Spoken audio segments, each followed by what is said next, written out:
آپ دیکھ رہے ہیں اے آر وائی کا اسپیشل سیگمنٹ. میں اس وقت وزیرستان میں موجود ہوں اور میرے ساتھ موجود ہیں وزیر اعظم پاکستان عمران خان صاحب.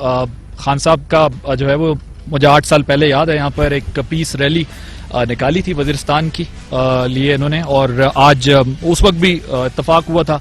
یہاں پر اس وقت وزیر اعظم جو تھے اپوزیشن میں تھے اور بڑے ہوپ فل تھے ایک تو ذرا وزیرستان کے اوپر. آج خود وزیر اعظم ہے, تو کیا کچھ تبدیل کیا یہاں کے لوگوں کے لیے, اور کچھ اور جو اس وقت سیاسی ہیپننگ چل رہی ہے اس پہ تھوڑی سی وزیر اعظم پاکستان سے ہم بات کریں گے.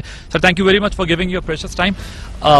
پہلے وزیرستان پہ میں کیونکہ مجھے وہ ٹائم یاد ہے, آپ کے ان 2.5 سالوں میں وزیرستان کتنا بدلا ہے, کیا آپ دے سکے جو آپ چاہتے تھے پہلے دن؟ دیکھیے, سب سے پہلے تو وزیرستان اب بن گیا پختونخوا کا حصہ, یعنی پاکستان کا حصہ بن گیا. جب ہم تب آئے تھے تو وزیرستان قبائلی علاقہ تھا. قبائلی علاقے کا مطلب کہ صرف 40 پاکستان کے قانون یہاں لاگو ہوتے تھے, باقی ان کی اپنی روایت اس کے مطابق چلتے تھے, اور اس کی وجہ سے پیچھے رہ گئے تھے, کیونکہ نہ یہاں تعلیم کا نظام اس طرح تھا, نہ یہاں کوئی آتا تھا, نہ کوئی انویسٹمنٹ تھی. تو اب بڑا چینج یہ ہے کہ اس بہت مشکل تھا یہ مرج ہونا, لیکن اللہ کا خاص کرم ہے کہ یہ, اور یہاں لوگوں کو میں خاص طور پہ خراج تحسین پیش کروں گا کہ آج یہ پاکستان کا حصہ بن گیا. اب اس کا مطلب یہ ہے کہ ایک اسپیشل پیکج پختونخوا حکومت اب دے رہی ہے وزیرستان کو اور قبائلی علاقے کو. تو انہوں نے ان کے لیے اسپیشل پیکیجز کیے ہوئے ہیں, اور انشاءاللہ نظر آئے گا 2-3 سالوں کے اندر یہاں لوگوں کو نظر آئے گا چینج. پی ڈی ایم پہنچ گئی الیکشن کمیشن, یہ بات بھی انہوں نے کی ہے, انہوں نے کہا کہ انڈیا اور اسرائیل جو ہے وہ فنڈ کرتے رہے ہیں, اور ایک معاملہ ایسا ہے جس کی وجہ سے یہ حکومت جو ہے وہ چھپتی پھر رہی ہے, ورنہ یہ حکومت جو ہے گر جائے اگر الیکشن کمیشن فیصلہ کر دے.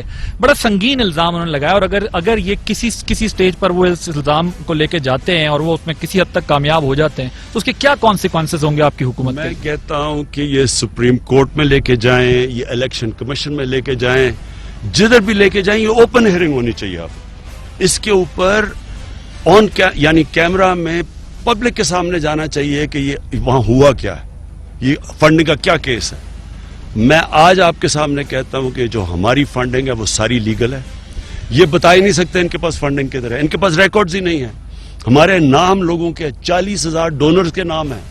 کبھی پاکستان کی تاریخ میں آج تک کوئی نہیں اس طرح کی فنڈ. ہمارے آڈیٹڈ اکاؤنٹس ہیں. اور یہ جو کہہ رہے ہیں فورن, یہ جو کہہ رہے ہیں کہ وہ جی اسرائیل اور وہ, میں اس لیے کہ اگر مجھے یہ خوف ہوتا تو میں کہتا کہ پبلک کے سامنے کرو سارے کیسز. دیکھیں انہوں نے یہ کہتے ہیں کہ اسکروٹنی کمیٹیز کو پریشرائز کیا گیا, ان پر انفلوئنس کیا گیا, اور اس کی وجہ سے یہ ڈیلے ہو گیا, ورنہ یہ 6-7 سال معاملہ نہیں لگنا چاہیے. دیکھیں اس کے پیچھے کچھ اور تھا. ان کا اپنا الیکشن کمشنر تھا پچھلا والا, ہینڈ پکڈ, اور ایک جو پروز کر رہا تھا کہ تحریک انصاف کا اصل میں اس پارٹی کا سب سے بڑا دشمن تھا, وہ جا کے گیم کھیل رہے تھے ہمارے ساتھ. اس لیے یہ ڈیلے ہو رہا تھا, وہ بدنیتی کے اوپر تھا. آج الیکشن کمیشن پہ ہمیں اعتماد ہے, کیونکہ یہ جو الیکشن کمیشن ہے ہم نے چوائس سے, یعنی ہمارا بھی انپوٹ ہے, اپوزیشن اور گورنمنٹ کے مل کے کیا. پہلے تو ان کے اپنے تھے نا, اب ان کے سامنے سب رکھیں. اور میں اس لیے کہتا ہوں کہ یہ پبلک کے سامنے جانا چاہیے, لوگوں کے سامنے پتا چلے کہ ہماری یہ کیا کہہ رہے ہیں, کیا یہ یہودیوں نے دیا پیسہ, کیا یہ ہندوستان نے دیا, سب آ جائے گا سامنے. پچھلوں نے روکا کیسے تھا, پچھلے چیف الیکشن کمشنر نے اس کو روکنے میں کیسے کیا, یا اس کیس کو ڈریگ کرنے میں کیا رول پلے کیا؟ نہیں, وہ سارا ایشو اور تھا. سب سے پہلے تو یہ تھا کہ ایک آدمی جو پی ٹی آئی کا دشمن ہے وہ آ کے کیس ہمارے اکاؤنٹس پروب کر رہا ہے. یہ تو ہو ہی نہیں سکتا. وہ پوز کر رہا ہے کہ جی میں پی ٹی آئی کا پرانا ممبر 10-8-9 سال پہلے ہوگا.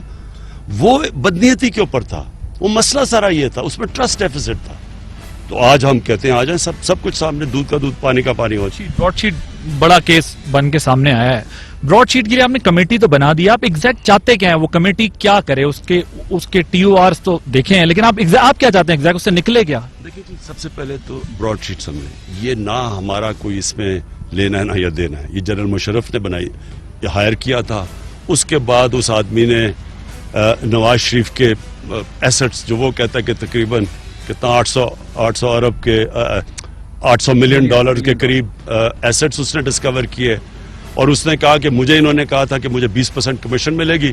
اس کے بعد پاکستانی گورنمنٹ نے اس کو این آر او دے دیا, اور میں اپنے پیسے کر رہا ہوں. کیس تو یہ ہے بیسکلی کہ پاکستان گورنمنٹ پہ پیچھے ہٹ گئی. میں نے پوری محنت کر کے اس کے ایسٹس دیے, اور پھر عدالت میں وہ چلا گیا اور عدالت نے پھر یہ آخر میں کہا کہ ہاں واقعی نواز شریف کے $100 ملین کے ایسٹس تھے جس کا 20% انہوں نے اس کو دے دیا جو $20 ملین اس کا بنتا تھا. اب یہ ہے سارا کیس. ہم تو بعد میں آئے ہیں بیچ میں, انہوں نے ہمیں تو جب ایوارڈ ہو گیا پھر ہم نے کوشش کی کہ یہ کسی طرح, کیونکہ پاکستان کو یہ نقصان ہوا نا یہ جو $28 ملین کا, لہٰذا ہماری تو ہم نے اب یہ ایک پوری منسٹرز کی کمیٹی بٹائی ہے, وہ اب اپروچ کرے گی, ایلیگیشن سارے دیکھے گی وہ کیا کہہ رہے ہیں, کیونکہ وہ کئی چیزیں کہہ رہے ہیں ابھی براڈ شیٹ والے جو ہمیں تو نہیں اندازہ, تو یہ اب پوری اور پبلک کے سامنے سب کچھ لے آئیں گے. کانٹریکٹ کا رینیول کریں گے, آپ کی گورنمنٹ کرے گی کہ جو مزید انہوں نے نشاندہی کی ہے پیسوں کی باہر وہ ہو سکے؟ وہ کہہ رہے ہیں, لیکن اس لیے جب تک کہ ایک ہائی پاورڈ منسٹریل کمیٹی جس میں ایک جج بھی ہیں, جس میں وکیل بھی ہیں, ان کو ہم کہہ رہے ہیں کہ آپ دیکھیں اور وہ پھر فیصلہ کریں کہ آگے پروسیڈ پاکستان گورنمنٹ کیسے کرے گی.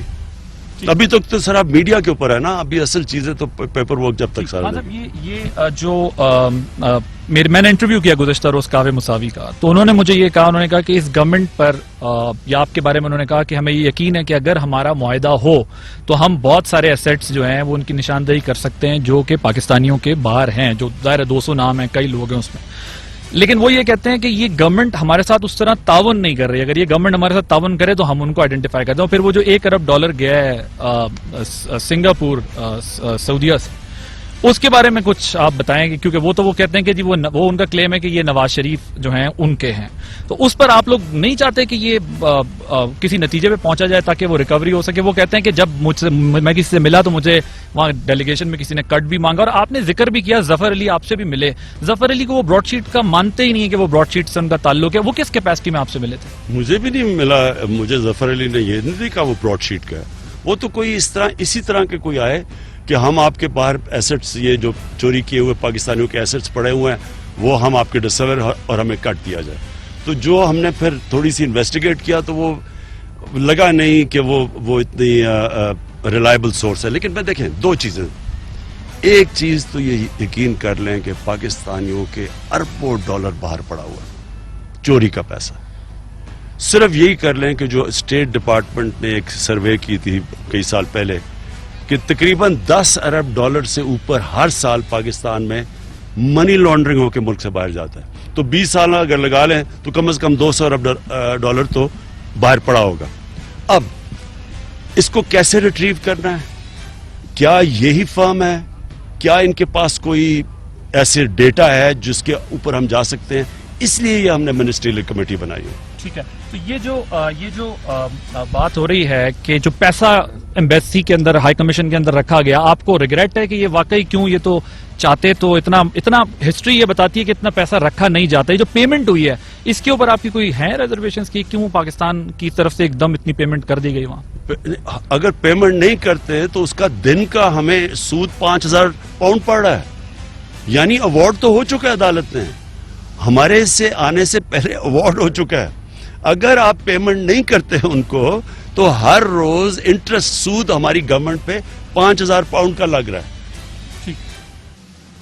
پیٹرولیم کی پرائسز ایک مہینے میں 2 دفعہ بڑھی ہیں, انفلیشن, یہ 2 چیزیں ہیں جو آپ کی گورنمنٹ کے لیے پبلک میں. اپوزیشن کے معاملے میں تم نے دیکھا پہلے اپوزیشن آپ کو یہ کہہ رہی تھی کہ بھئی شاید آپ کے اتحادی ٹوٹ جائیں گے.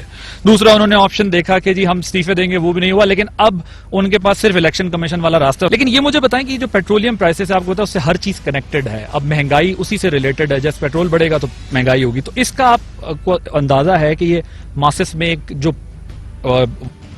ریئیکشن میں کہوں گا کہ آ رہا ہے مہنگائی کی طرف سے, اس کو آپ ریئلائز کر رہے ہیں کہ یہ ایک پریشر آ رہا ہے آپ کی گورنمنٹ پہ, کیونکہ اپوزیشن نہ ہو لیکن پبلک کے اندر یہ چیز ضرور ہے کہ مہنگائی بڑھ رہی ہے. یہ سن لیں پلیز. دیکھیں جب آپ کا روپیہ گرتا ہے نا, ہمارے آنے کے 1 سال تک روپیہ $107 سے $160 پہ گیا, ٹھیک. اس کا مطلب کیا ہوا؟ ساری چیزیں جو باہر سے امپورٹ, جس میں پیٹرول ایک ہے اور جس میں پیٹرول جاتا ہے بجلی میں, آدھا بجلی بنتی ہے تیل سے اور باقی ڈالر کانٹریکٹس ہیں, تو اس کا مطلب بجلی, پیٹرول, گیس جتنی باہر سے آئی وہ مہنگی ہو گئی, گھی, دالیں 70% دالیں باہر سے, وہ سب مہنگا ہو گیا. تو مہنگائی تو جس وقت روپیہ گر رہا تھا تو اس کے بعد مہنگائی تو آنی تھی. جب پیپلز پارٹی آئی تھی تو ان کے دور میں جب روپیہ گرا تو وہ اس سے زیادہ مہنگائی تھی آج جو ہوئی ہے. اب دوسری چیز, کیا ہم یہ افورڈ کر سکتے ہیں کہ ایک ملک جو پہلے قرضے لے کے چل رہا ہے، کیا اگر ہم انٹرنیشنل پرائس اگر پیٹرول کا اوپر جاتا ہے اور اگر ہم وہ اوپر نہیں بڑھاتے تو اس سے قرضے اور بڑھتے جاتے ہیں، تو کیا ہم یہ اور قرضے چڑھا سکتے ہیں؟ ان کے اوپر ہمیں سود دینا پڑتا ہے، اس لیے مجبوری میں ہمیں یہ پاس آن کرنا پڑتا ہے، نہیں تو ہمارے پر قرضہ چڑھ جاتا ہے. جس طرح بجلی ہے، ہمیں بجلی کا کیا مسئلہ، سرکولر ڈیٹ کیا ہے؟ ہمیں جو کانٹریکٹ سائن کیے ہیں انہوں نے بجلی بنانے پہ پچھلی گورنمنٹ نے، وہ جو اس سے بجلی بنتی ہے اور جو ہم بیچتے ہیں اس میں 3 روپے کا فرق ہے. اب اگر ہم بجلی نہیں بڑھاتے وہ بھی قرضے پہ چڑھی جاتی ہے. تو یہ جو سارا بوجھ اٹھایا ہوا یہ پچھلوں کا ہے. مصیبت ہماری اس وقت یہ ہے کہ ہم اور مزید ملک پہ قرضے نہیں چڑھا سکتے، اس لیے بدقسمتی سے قیمت بڑھانی پڑتی ہے. Thank you very much.